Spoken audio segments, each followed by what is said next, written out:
Тэгээд дараа нь ахаад нэг их мэт. Хэд хэдэн хүчтэй газар хөдлөлт болсон шүү. Энэ нь үс уул оргилох гэж байсан гэсэн үг гэдгийг бид бүгдээр мэдэж байсан. Дэлбэрэхээс 4 хоногийн өмнө дэлбэрэлтийн өмнөх газрын хөдлөлтийн өрмөц шинж үзэгдэж эхэлжээ. Тэсгийн газрын бүтэц олон газрын хөдлөлтөд өөрчлөгдсөн байна.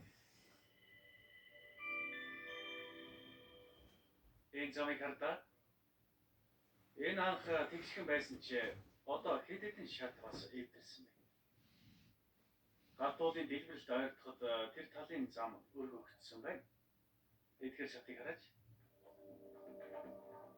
Газар дээрх хагарал. Их хэмжээний нүхнүүд зам дээр гарсан байна.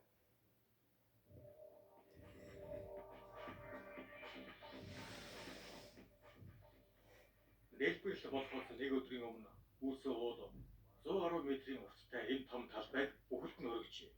Дэлбэрэлт эхлэхээс өмнө орчны газрын байдал маш хэвийн бус болсон байна. Дэлбэрэлт нь гинтхэн үүсдэг үе. Магманууд би одоо дэлбэрлээ гэсэн дохио өгснийхэн дараа дэлбэрдэг байхгүй юу? Галтуул дэлбэрэхээс өмнө үргэлж анхааруулах дохио өгдөг. Дэлбэрэлт үүсхийн өмнө анхааруулга. Энэ нь яг юу юм бол? Газар хөдлөлт болдог. Бас газрын хэлбэр өөрчлөгдөнө. Газрын хэлбэр өөрчлөгдөнө гэдэг нь юу гэсэн үг юм болоо? Энэ нь магма өргөгдөн газрыг доороос нь түлхэж байна гэсэн үг юм. Газар өргөгдөх нь дэлбэрэлтийн тохиолдлын нэг юм.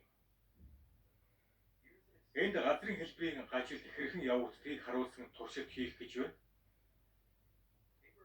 Цэцгэнүүрийн гадаргуу дээр цаасны өөдөс тараасан байгаа. Цэцгэнүүрийн гадаргуу нь газрыг ордож байна.